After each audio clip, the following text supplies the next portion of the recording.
let's start with the law, and let's start with the Jewish nation-state law. People have probably heard all sorts of different things about it. There's been a lot of misreporting about what it is. I'm going to be doing a no spin zone here, so I'm not going to argue for it or against it per se. I'm just going to tell you what it actually says, the good, the bad, and the vague, because there's a lot of vague. First, let me just say, as a public relations matter, before we even get into it, it's been very difficult for Israel. I think it's been very misunderstood globally, and it does help a little bit when people actually look at what it says. In terms of the impact that it's really going to have long-term on a lot of the issues that it addresses, which we'll get into, its impact actually is going to be fairly limited in a lot of those issues. I interview a lot and work a lot with Justice Minister Ayelet Shaked's office, who was one of the big people behind this. And even she admits that really what matters is the Israeli High Court of Justice, the Supreme Court, because you can pass any law, but the judges get to interpret it. And there's going to be clear places where the Jewish nation-state law is going to conflict with, or could conflict with some other laws that already exist. And who resolves the contradiction? How do they get resolved? That's the judges. What gives it unique power is that it's a basic law, right? A basic law in Israel, since we don't yet have a constitution, and who knows if we ever will, the basic laws sort of form the quasi-constitution. So that does give it a special status. It is more powerful than a regular law. It was passed by a full majority of at least 61 members of the Knesset, whereas regular laws can be passed by any majority of who happens to be around at the time. Some laws get passed by 20 members of Knesset as long as they have the votes. So it isn't an important law, but really what's going to happen in the long term is the interpretation. To that extent, it is true that Israel has a range of judges, more liberal, more conservative, more in the middle. The judiciary is definitely getting more conservative because Ayelet Shaked, who comes from the Bayit Yehudi religious Zionist party, has now been justice minister for around 4 years, and she has been appointing more conservative judges. We're negotiating there's a sort of a negotiation process between her and the heads of the Supreme Court about who goes in. So it's more of a mix, whereas until now, at least certainly the argument from people on the right was that the court was not represented by, didn't fairly represent a spectrum of conservative and liberal views. You can fight about that issue, but there's no question that since Shaked has taken over, that there is a larger number of conservative judges going in, and not everything goes to the High Court, so there are going to be some. There's already been a couple of district court judges, that's the mid-level, that have taken some interesting interpretations of other laws because of the Jewish nation-state law that they might not have been able to take if that law had passed.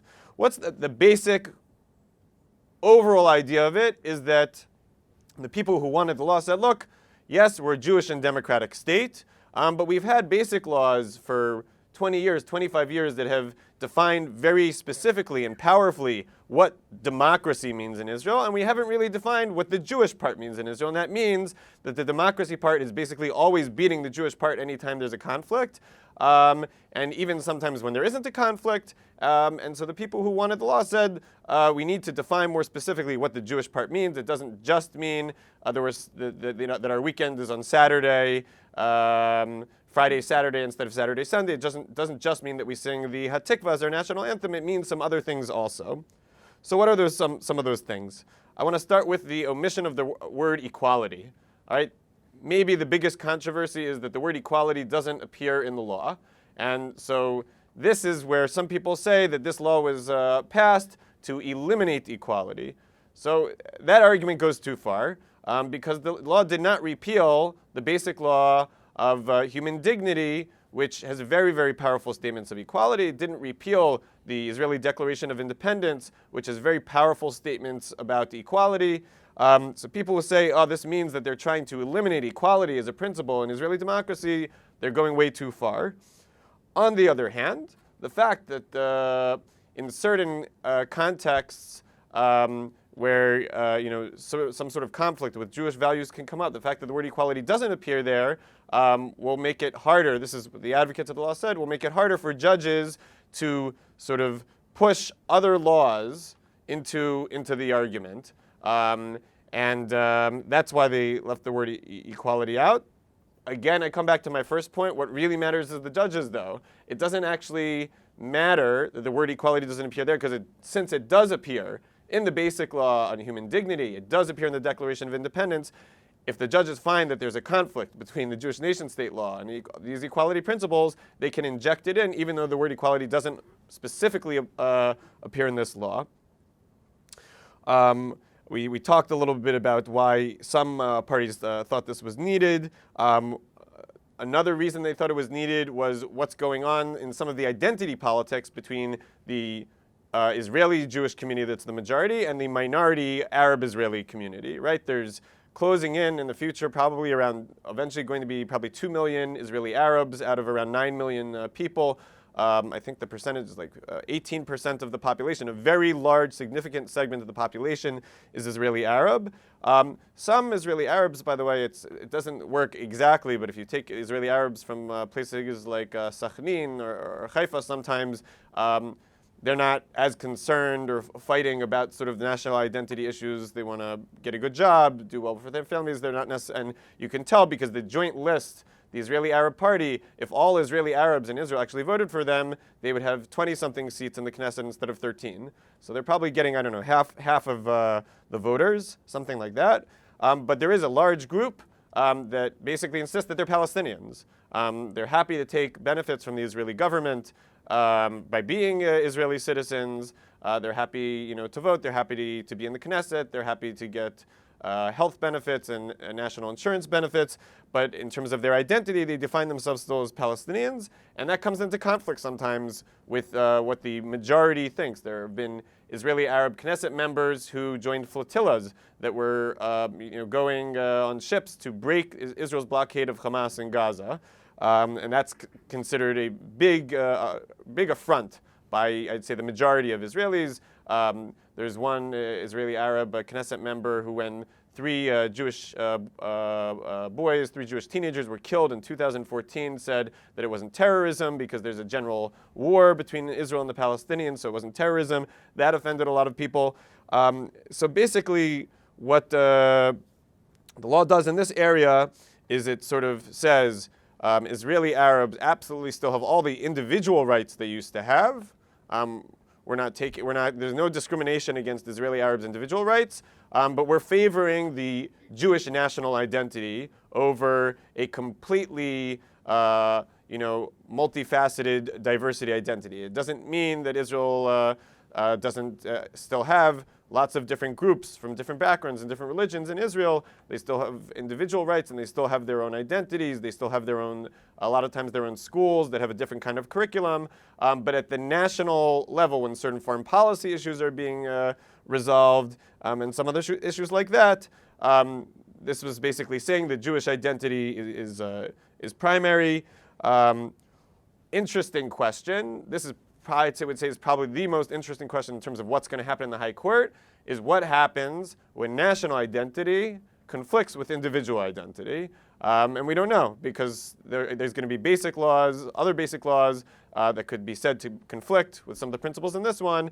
Again, we come back to the judges. The judges will really decide what the real balance of that is. But overall, the Jewish nation-state law will probably push, if you have a spectrum of some decisions sometimes come out towards the Israeli identity, some towards the Arab identity. On the spectrum, it will probably tilt at least a little bit more towards the primary Jewish identity than it will to the Arab identity. That doesn't mean that the Israeli High Court won't issue rulings in favor of the sort of national Arab identity in some cases. Arabic, a related issue, people said that because it gave Arabic a special status and an equal status to Hebrew, that was like the biggest sign that this is discrimination against Arabs. Again, really missing the boat. First of all, to be factually correct, there never actually was what the set official status of Arabic. It was never actually set. Among lots of other things, there was an understanding that Arabic would be one of the country's major languages, just as there was understandings between the secular and the ultra-Orthodox about certain status quo issues. So that was an understanding, but it was never set down in law. So the legal status of Arabic hasn't been downgraded. Why do people say that maybe this is a sign of discrimination? Because why did anything need to change at all? Okay, if Hebrew was the primary language and Arabic was sort of a second language, but you had signs that were both in Arabic and Hebrew, telephone call centers that were both in Arabic and Hebrew, why did you need to do anything? So you could have a debate about whether it was the right PR message. This specifically, I think, will have almost absolutely no application on the ground. I don't think there's going to be anywhere where Israeli Arabs need access to public facilities or public services that they're not going to be able to do it in Arabic now that this law was passed. But again, it's a symbolic move by people who wanted to say we are a Jewish state and Hebrew is still our primary language. In fact, factually, most of the people in Israel are Hebrew speakers and not Arabic speakers. Hityashvut, the whole question of the settlements, maybe the most controversial of the issues. The law does not say anything specific about Judea and Samaria. So people who say that this law was passed in order to annex or slowly annex the West Bank, again, going too far. That said, some of the supporters of the law who said that this law will have no change whatsoever to the West Bank status, that's probably not entirely true either. My guess from speaking to some top legal experts in the government, not just about this law, but about a bunch of other legal controversies that are going on, is to the extent that there's a bunch of land dispute, West Bank, Judea and Samaria, whatever you want to call it, land dispute cases in the courts right now. They're not all the same. They have different circumstances, and maybe I would say in about 10% of them it will make a difference. So it will make a difference probably in some of those cases where there were some borderline arguments, and there were some stronger arguments, let's say for the Jewish side in a land dispute. This could put it over towards the Jewish side in some of those issues. It is by no means going to mean that suddenly Israel can annex the West Bank and completely change the direction of all of these land dispute issues. If Israel ever wants to do that, the High Court has been pretty clear that the only way they can do it is actually pass a law annexing the West Bank. And other laws that are passed to sort of do incremental annexation of sorts usually get knocked down or interpreted in a way that they don't have the same application. Before we move on to, because we're supposed to hit some other issues besides the Jewish nation state law, the status of the diaspora. So there's a lot of unfortunate disagreements and controversy right now between the American Jewish community and the current Israeli government. I can't get into all of those issues. If somebody wants to ask more generally about that in the Q&A, we can discuss. But basically, there's a line that says that we will maintain the connection to the Jewish people in the diaspora. And originally, it said something along the lines of we'll maintain a connection to the Jewish people wherever they are. And basically this change was made at the request of the ultra-Orthodox Haredi parties. They thought this would be giving new extra recognition to other streams of Judaism between other than Orthodoxy in Israel. So they wanted a change that it's only sort of in the diaspora that there are Reform and conservative Jews and other Jews. Or that we don't have that kind of thing in Israel. Obviously we do, but they didn't want it in the basic law. They didn't want to admit to it. Again, I don't think that this is actually going to make any difference. There are lots of problems right now in terms of, there are very few things where are going to come out quite this strongly, but the Jerusalem Post has come out pretty strongly that the Israeli government has not properly handled some issues with the diaspora and with the Reform and conservative movements. So I'll say there are lots of problems. This could have been an opportunity to make things better. And it wasn't, they didn't make things any better, but I think what the law says, I don't think it's going to change. The problems are political. I don't think it's going to change things in terms of, in any sort of legal way. Okay, moving on. I want to talk about the High Court decision for rules of engagement on the Gaza border. Maybe the most important decision the High Court has made about international law and war in years. And the bottom line is they said, as of now, from what we know now, the rules of engagement are legal. Very, very generally, the rules of engagement are that most of the time, if you approach a certain distance, if the Palestinians approach a certain distance of the border wall where they've been warned not to approach, usually shoot at the knees to get them to stop, to avoid being overwhelmed at the border.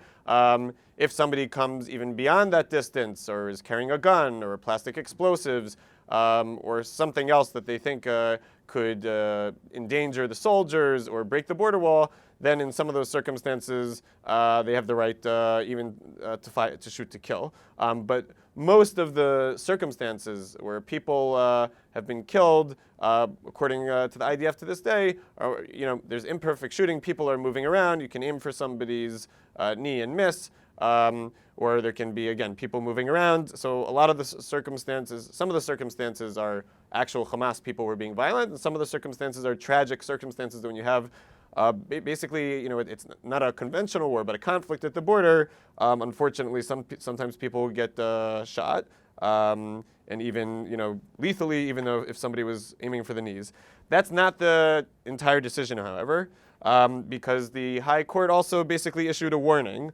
They said, look, we don't understand why there are so many wounds above the waist. If the rules of engagement are to shoot to the knee and you have snipers, the best shooters, we understand sometimes you're going to miss. But to this date, since March, 200 Palestinians have been killed. And of the some thousands of Palestinians that have been wounded, some of the wounds are above the knees also. They said, look into this more carefully. You need to make sure, the IDF has announced half a dozen or so criminal investigations.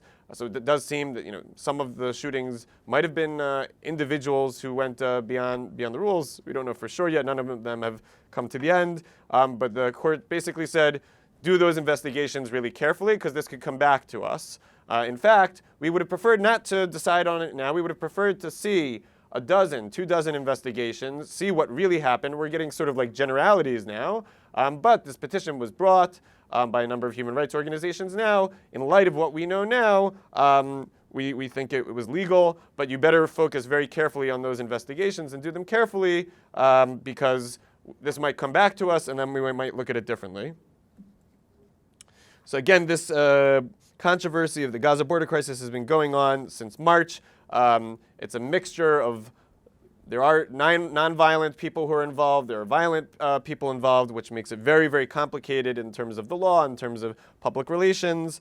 I will say that in the High Court hearing that I attended in late April, leading into the decision, the IDF sent Major General, which is basically the highest rank you can be other than the Chief of the Army, Nitzan alone. It's that the Deputy Attorney General of International Relations, Roy Scheindorf, he's the top international law expert sort of for the Israeli government and the Justice Ministry, and the head of the IDF International Law Division, Iran Shamir Borer, all attended personally. Some of them made statements to the court. This was taken very, very seriously by the Israeli government, by the Israeli lawyers, and I think that made an impression on the justices. When they decided, Shamir Borer even explained that the rules of engagement, or at least how they're implemented, had been changed week to week, sometimes to adjust for things that they had learned over the course.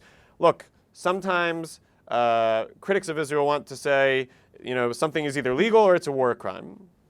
But that's very simplified. Sometimes you can have things that are legal, you can have things that are a war crime, and you can have, is it smart to do something or not?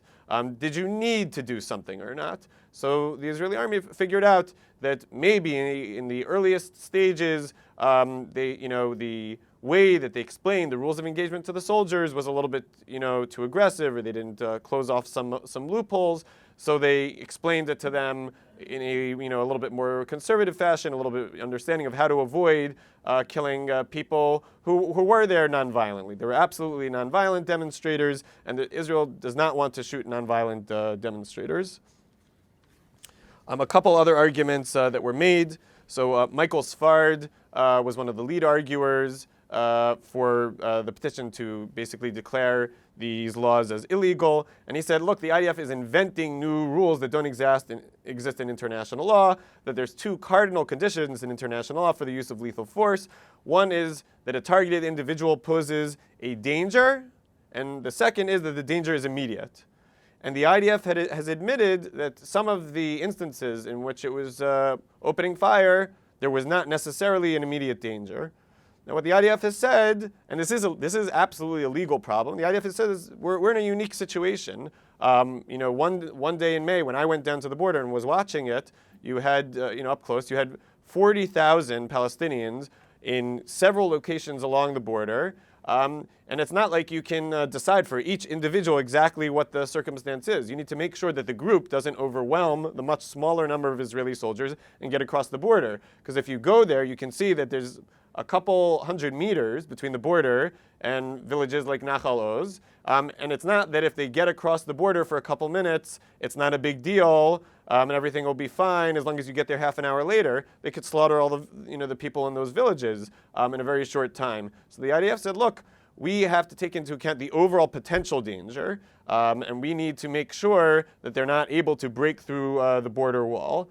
And that we're dealing with a unique situation. Now, we're still not going to intentionally shoot anyone who's nonviolent, and we're still going to try to limit, who we shoot at, and shoot, for the knees, and only when they come to a certain point. And we've given all sorts of warnings. But the international law that we're dealing with doesn't really exist. So Michael Sfard said it does exist. There was a case in Cyprus, and the European Court on Human Rights issued a ruling against how it was handled, and said that even where you are worrying about some sort of potential border situation, border conflict, people getting across the border, the regular rules of international law apply.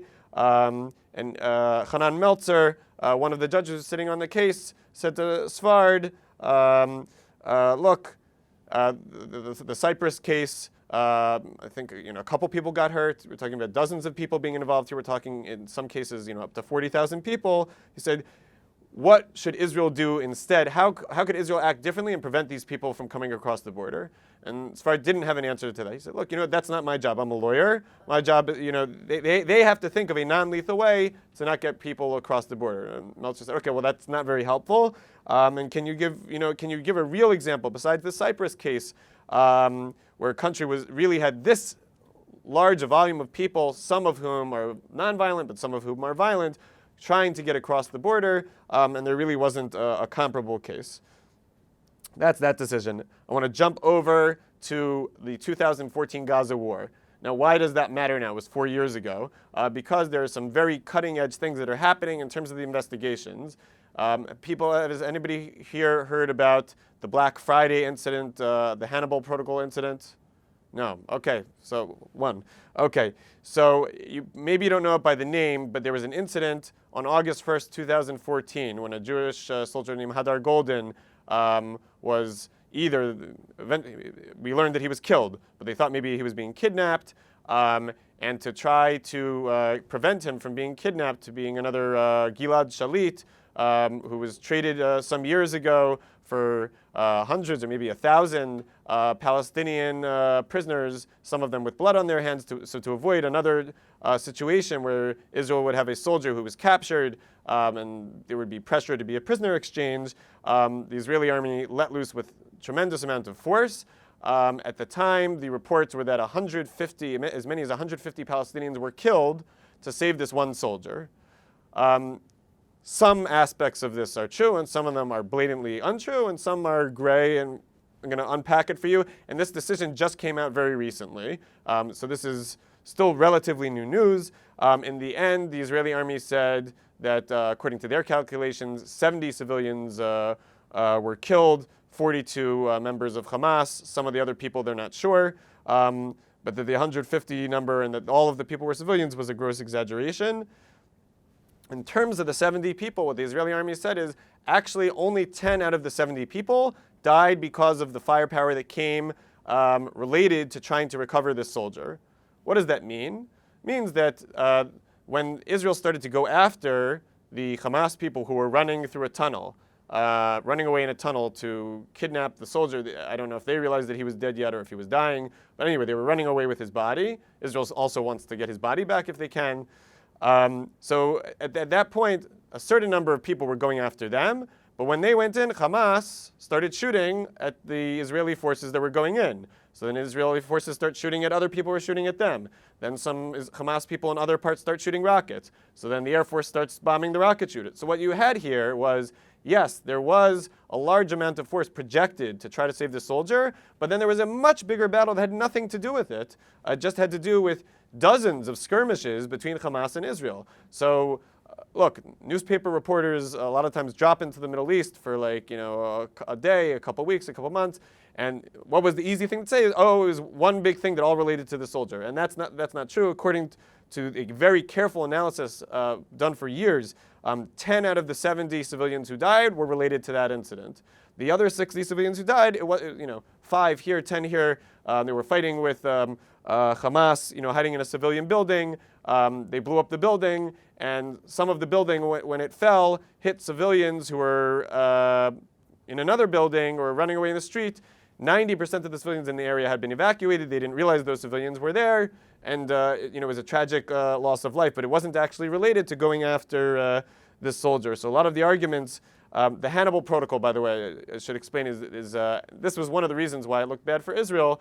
Is there is a special protocol to prevent a kidnapped soldier from being kidnapped that says use extra force. Essentially, I'm summarizing. It's actually more complicated and has a lot of specific clauses to it. And because everybody knew about that, and they did call in the Hannibal Protocol, so that was the general global media said, look, as soon as they kidnapped an Israeli soldier, licensed to kill 150 Palestinians to save one guy. So that's not what happened.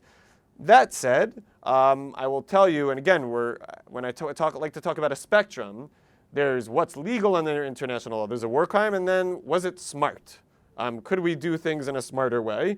And pretty much these Israeli investigators said this wasn't the best idea. The amount of force that was used to recover the soldier and even to respond to some of the Hamas people maybe was overdone. Not that it wasn't justified. If somebody shoots at you, you can shoot back at them. But in terms of the overall impact that it had on Israel's image, and image matters today. All right, image can sometimes restrict in future wars, in future conflicts, what kinds of force you can use. It can lead to the United States and other countries pressuring Israel to use less force when it really needs it. The former Chief Justice of the IDF, Major General Yishai Ber, recently came out with a book, if anybody really wants to get into this stuff, called Military Professionalism, Humanitarian Law. I also did if you don't want to read the whole book, I did a review. You can read my article, which also isn't so short. And what he said is the biggest problem today is that you have human rights lawyers and academics who have no experience with actual military law, writing about military law. And a lot of the times when they're saying that something is a war crime, it's because they don't understand what actually happens in the field in the fog of war. And on the other hand, you have a lot of military lawyers who understand sort of very narrowly specific questions that they're asked to deal with in the field, but they don't necessarily have the full spectrum of expertise academically and theoretically to deal with unexpected things that come up that some of the academics deal with. And so what he said is we need to bridge this. The military lawyers need to be studying academics more. The academics and human rights organizations need to get more into the military mindset. The best, in my opinion, is sometimes you have former JAG military lawyers who then become academics. And then those really bring both sides to bear. And he said if you have academics and human rights lawyers who understand what it means, you have to achieve a mission, right? Sometimes they're looking at an attack and they're just looking at an isolated version that has nothing to do with the global battle, and they say, is it legal or is it not legal? But part of international law is, does it achieve the military advantage, the overall mission that the army is trying to do? And if you don't understand what that mission is and how it relates, you can't really make that call. So he said it's very important for them to get into that. He said, that said, Israel is more powerful, certainly than Hamas. It might be he might, by the way, say something different about a conflict between Israel and Hezbollah in Lebanon that has somewhere between 120,000 and 140,000 rockets. He might say, let loose a little bit more on them because they're a bigger threat. But at least with Hamas, that the danger that they present in terms of the relative amount of force, that not every tank and not every machine gun needs to necessarily be destroyed with a large bomb.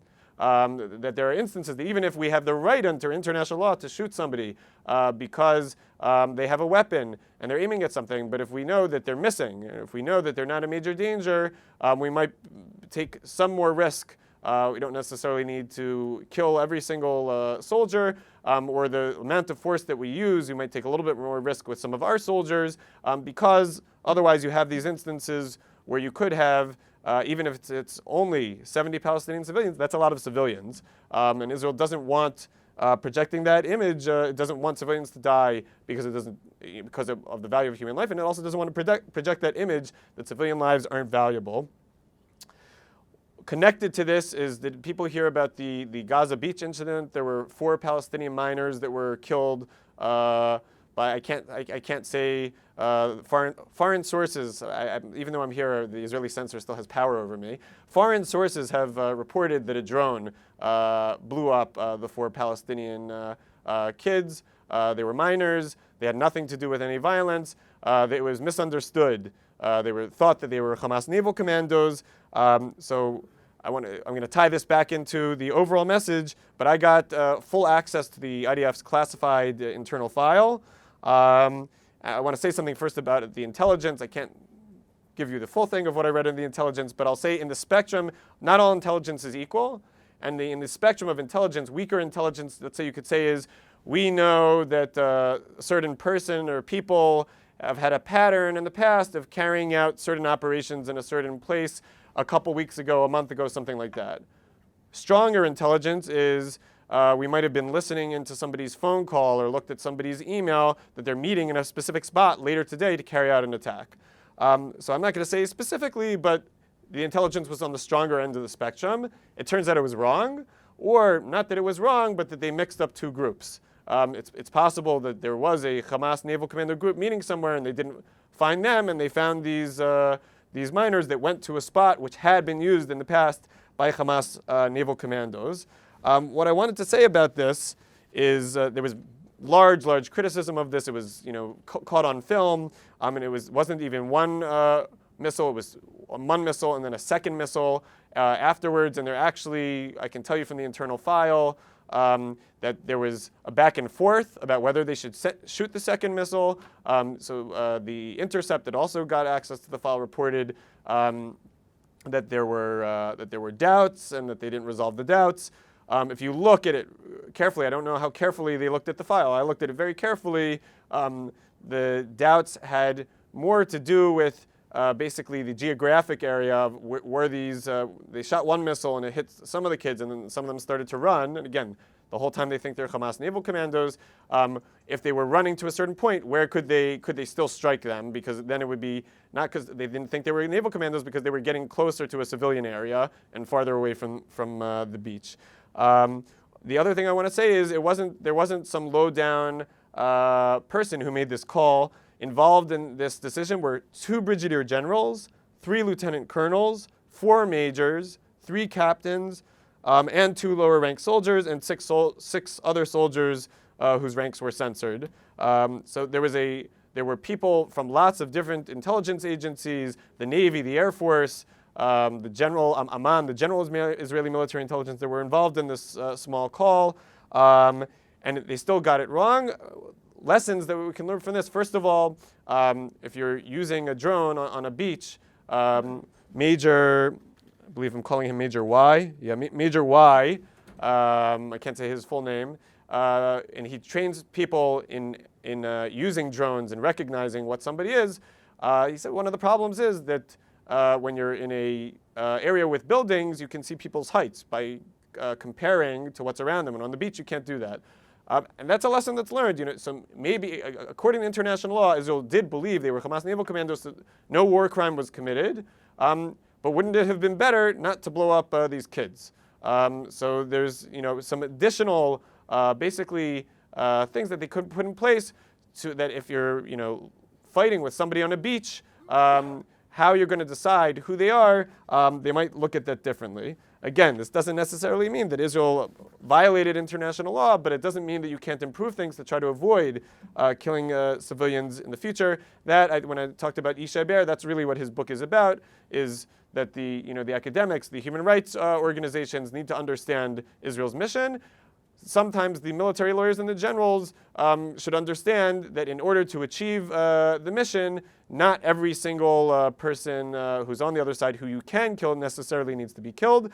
And there are specific circumstances, like on a beach, where we might need to be extra careful. The last case I was going to talk about is a very interesting case I'm sorry, I skipped. No, I want to talk about this. This is important. Who knows about the controversy of administrative detention in Israel? Who knows what administrative detention is?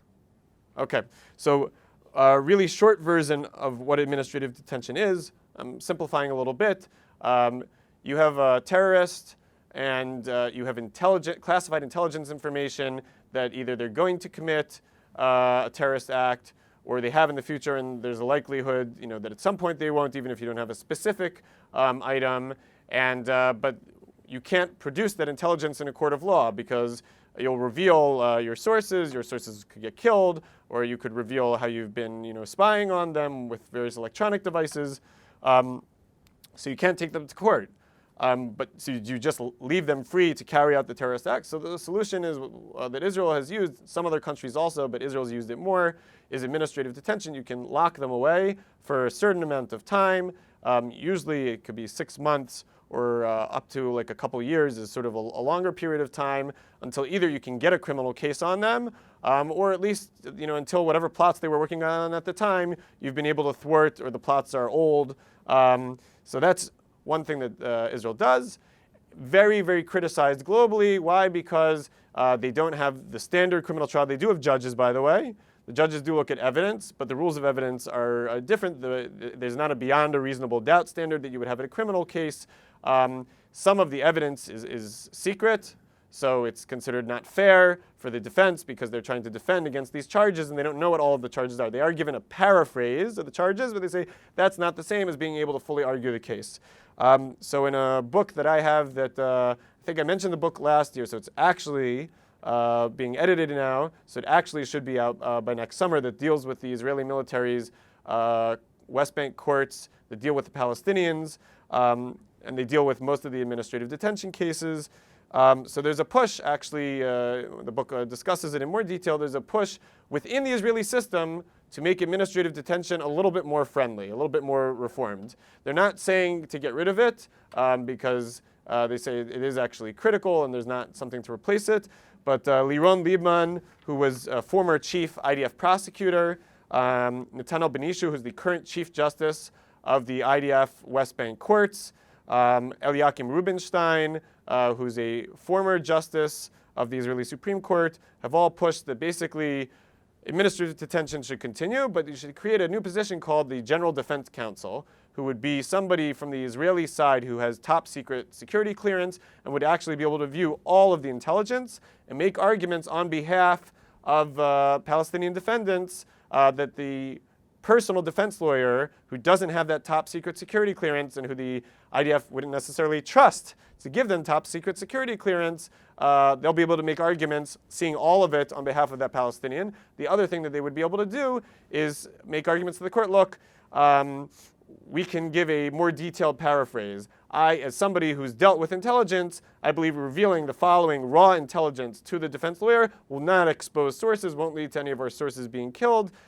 Give that fully without a paraphrase or with a much more detailed paraphrase to the defense lawyer. So these are some functions that could be done. And again, these are by people within the system who have, Netanel Benishu has endorsed a large number of administrative detentions. Liron Liebman, as prosecutor, ordered a large number of administrative detentions. So these are people, not people who don't believe in administrative detention. They believe in it, but they think that it could be a fairer process. Again, there's nothing that says that administrative detention is illegal under international law. It's specifically provided for in the Fourth Geneva Conventions. If you have reasons of imperative security, it's called internment. However, the fact that Israel is in the West Bank for so long, and maybe for a very long time, and administrative detention has been going on for a long time, and a lot of these laws are sort of thought of as a temporary measure for somebody being in a disputed territory for months, for a couple years, not this long. So basically the idea is, since this is going to continue for a long time, let's think of some new creative ways to do a smarter form of administrative detention, a more humane form, even if the current form might fit international law. All right, I had one more issue that I was going to get to, but I want to have time for questions and answers. I've been talking for a long time. So again, happy to take questions about any of these issues, national security, elections. The one thing, please don't ask me about the economy. There are a lot of people here that understand the economy much better than I do. Thank you. Okay, yes, all right. So the question, summarizing the question is, are house demolitions of the homes, of families, of terrorists effective? Highly, highly disputed. I'm not going to give my own personal view on this. I write about it too much, and I think that it's an evolving question. From 2005 until 2014, Israel stopped doing house demolitions because a team of top defense specialists said that it wasn't actually providing deterrence, not because they thought that they weren't allowed to, because they thought it wasn't providing deterrence. Most of the world says that they're illegal. Israel has a legitimate interpretation of international law to say that they are legal. And in 2014, and continuing up until now, the defense establishment is supporting them as having a deterrent effect because it's coming up all the time. There are petitions all the time to the Israeli High Court of Justice to block both specific house demolitions and against the general idea as being illegal or as not succeeding in having deterrence. So the current Shin Bet chief, Nadav Argaman, says they are providing deterrence, and he's not somebody who just says what the government wants all the time, because there are a lot of people in the government right now who also want capital punishment for terrorists who are arrested, and he's publicly opposed that. So he's somebody who goes across the spectrum, and he says house demolitions are effective. There also have been actually, if you look in some of the indictments, some of the cases that I've written about with terrorists, some of them are very proud afterwards and confess everything and give you the full story because they're proud of what they did.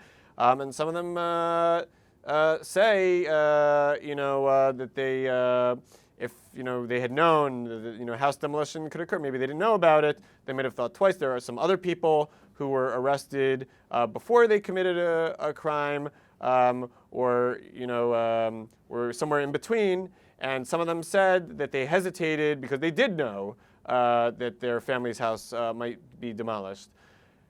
Should Israel do it from an overall PR perspective? Is the security gain, in light of the fact that we've been doing house demolitions for 4 years and there's still a decent amount of terrorism going on, should Israel be doing house demolitions in light of the bad PR that it brings? That's a question that balances sort of foreign policy interests, because it's obviously a problem diplomatically with security interests, and that's always a tough balance. I don't know that there's one answer, but definitely right now the feeling from the defense establishment is in favor. Yes.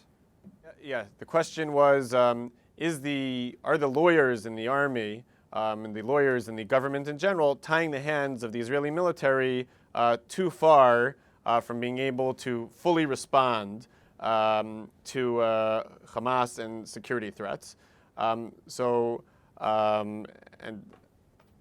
she's a major columnist of the Jerusalem Post. What I'm going to say on this is that the problems, as I see them, and this is, I don't know, we didn't go through my full resume. I was in the IDF International Law Division, so I know a lot of the people personally who are involved.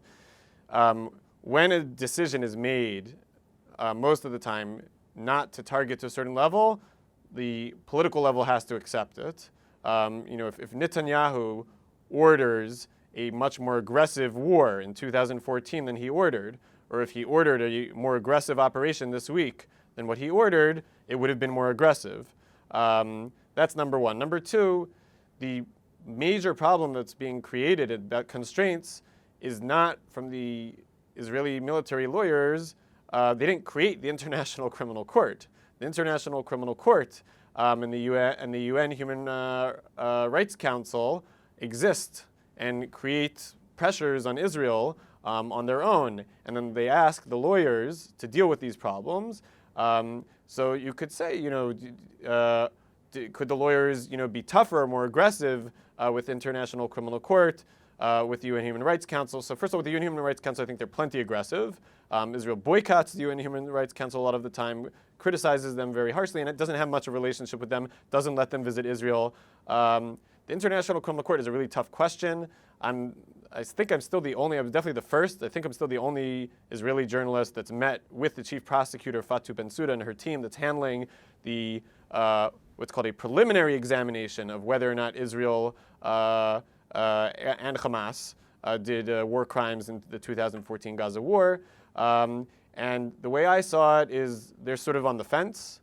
They haven't decided, which already makes them better than the UN Human Rights Council, because the UN Human Rights Council said that Israel had committed war crimes within like a year or so of the war before the IDF had even put out information about any of the investigations. So they didn't even have almost any information. They said Israel's committed war crimes. The International Criminal Court has waited 4 years and still hasn't made a decision, is at least waiting to hear what Israel has to say about it. That said, and I don't think it's a matter of anti-Semitism, but I think ideologically they do fit in more with the community of human rights organizations and academics, and they're located in Europe.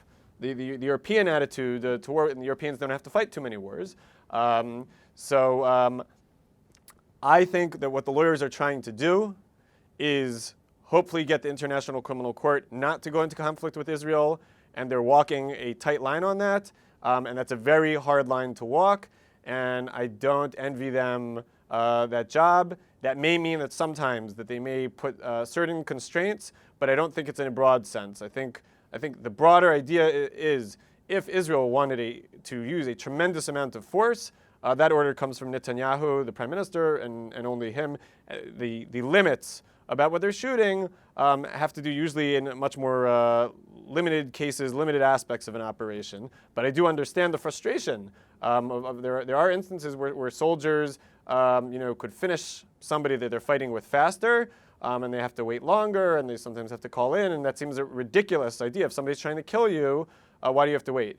The other thing I want to say about that is, if you're in an immediate firefight and somebody's shooting at you, your life is really in immediate danger, they don't call the lawyers. They just shoot back. Yeah, okay. The general question is, what's Israel's position or status in terms of the West Bank under international law? And if anybody wants, if you just Google Yonah, I think it's one of the YouTube videos that comes up towards the top. You can get like a full version that I gave on this a couple years ago for 45 minutes. The really, really short version is to pick what to focus on. First of all, it's going to get resolved diplomatically anyway. So the legal issues are interesting to fight about, and they're important. And the Israeli legal system follows international law and puts certain constraints sometimes on certain laws that are passed because of it. But basically, first of all, if you get the history right, Israel in the Six-Day War attacked Egypt first. Jordan attacked Israel first.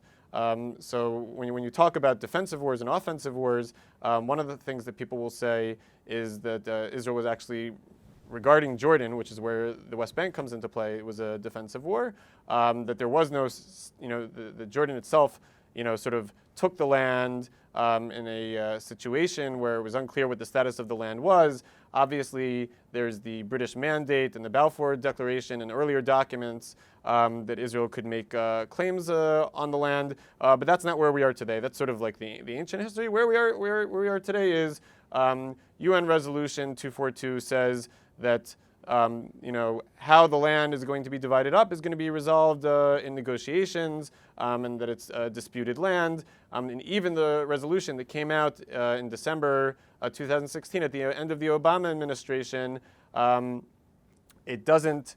It's under, I think it's under Chapter 6. It's not under the more binding Chapter 7, and it doesn't say Israel has to give the entire West Bank back. So the bottom line is, under international law, the status of the West Bank has to be resolved in negotiations by the parties. The Oslo Accords also haven't been vitiated. They still apply, and the Oslo Accords say that the status is going to be resolved by the parties. There's a lot of other arguments you could make, for each side about the West Bank, but that's the basic parameters. Yep. So first of all, in terms of Hamas, when I met with Bensouda, the chief prosecutor at the ICC, I really pushed her on this issue. I said, look, say what you want about Israel. We could have a debate about all sorts of specific legal issues. You know that Hamas has no lawyers. You know that they don't care about the law. Don't make relative equivalence between us. Move forward with your case against them. That's people thought. A lot of my good sources and the lawyers in the Israeli government thought that we would never be in this situation before the International Criminal Court, because the Palestinians would know that if they went to the International Criminal Court, that it's so clear that they've committed war crimes. They've fired rockets at civilians, and they've said on the record that that's what they're doing, and that is the definition of a war crime. So they said they would never go ahead and do it. So they did go ahead. The Palestinians did go ahead and ask the International Criminal Court to intervene.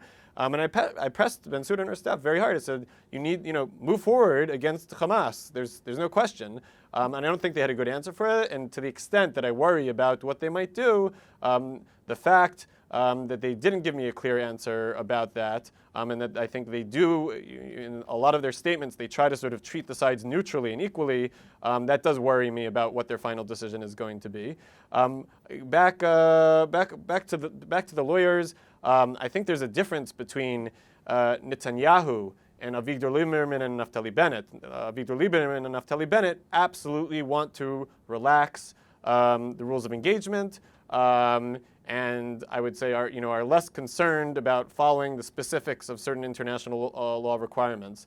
I have not seen that same disagreement between Gadi Eisenkot, who runs the IDF, or Netanyahu. Eisenkot was selected by Netanyahu. There's some other people earlier on in Netanyahu's term, and some of his other terms, who were heads of the military or heads of the Mossad, who he didn't get along with, that he hadn't put into office. So you could say, well, they had a difference of opinion, and but Eisenkot was picked by Netanyahu. I think there are some differences between the two on some other issues and how sometimes things are presented in public. But in terms of the use of force, I think Netanyahu actually is quite conservative in terms of not wanting to go to war or broaden a war unless he feels he has no other choice. You look back in 2014, they waited a long time before ground troops went in. At the beginning, it was aerial power against rockets, and only when it was clear that aerial power wasn't getting the rockets to stop did they go in with ground forces, and the ground forces only went in a couple kilometers. People say like Israel went in and destroyed all of Gaza with its ground forces. The ground forces are very limited intervention. Whether you need lawyers or not, look, as somebody who was in the IDF International Law Division and knowing the struggles they're dealing with the International Criminal Court, I don't think it's going to go away easily. If the International Criminal Court does go against Israel, there's 125 countries that would be obligated to follow an arrest warrant. That's not a small thing to think about. The diplomatic impact that it would have isn't a small thing to think about. Right now, Israel might be in a little bit of a better situation because the Trump administration is very anti the International Criminal Court, but Trump isn't always going to be president. This decision about Israel might come down after 2020.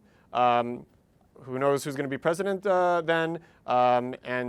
Certainly, globally, Israel has a lot of critics. So it would be nice if you could wave your arm and make the Goldstone report and the International Criminal Court and a lot of these things just go away, but they're there. They can have real consequences for people traveling economically and diplomatically. Okay, so the question is, have I done a comparison in terms of Israeli administrative detention practices with other countries? The answer is yes. I actually, when Guantanamo was a bigger issue in the United States, and Guantanamo is not, people don't call it administrative detention. They have a slightly different name for it, but it's got some significant similarities in terms of putting somebody in detention who's not following a regular criminal process for an extended period of time. So I wrote an article doing a comparison. You can get my email address. That would give you like the fuller version. But overall, what I would say is Israel, there are other countries that do it. Israel does it the most.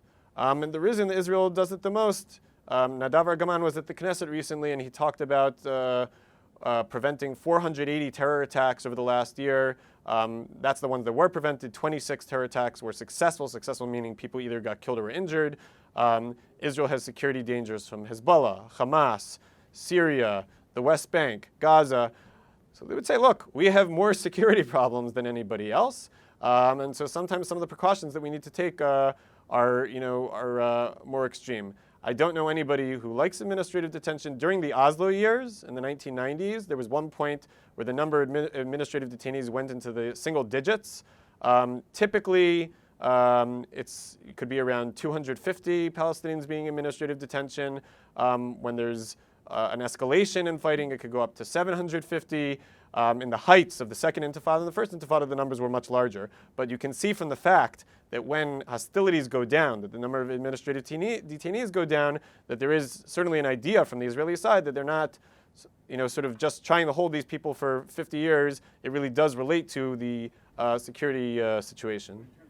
I mean, yeah, how important is Saudi Arabia to Israeli security?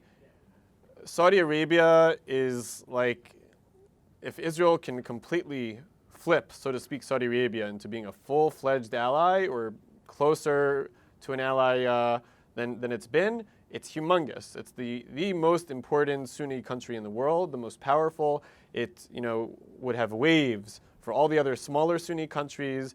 And you put that together with peace with Egypt, peace with Jordan, it would be a tectonic, historic shift. I could just throw out adjectives and superlatives. So the question is, we have a hypothetical. There's some lawyers here who've dealt with hypotheticals.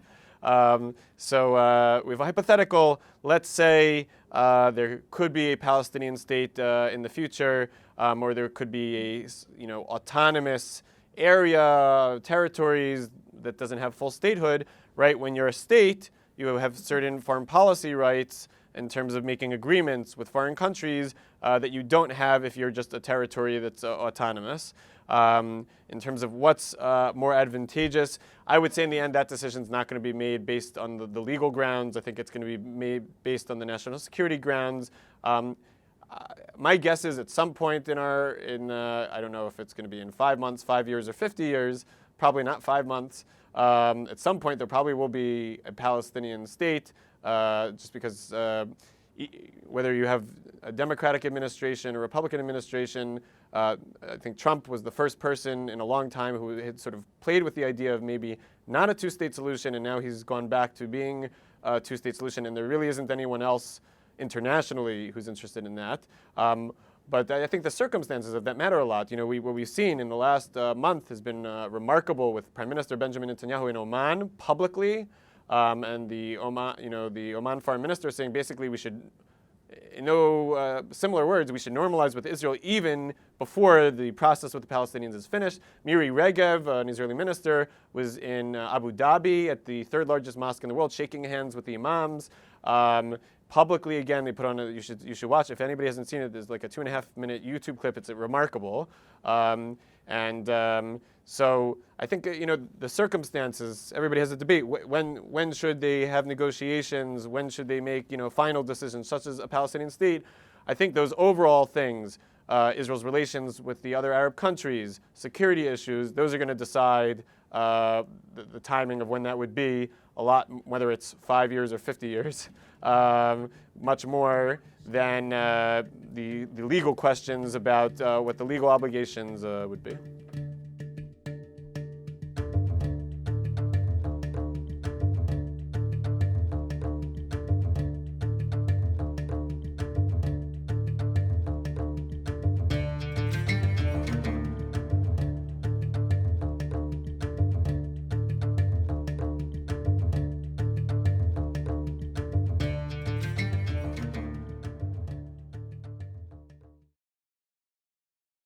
We would be pleased to send a complimentary DVD of this program to anyone who wishes to support JBS with a tax-deductible gift of $36, double chai or more.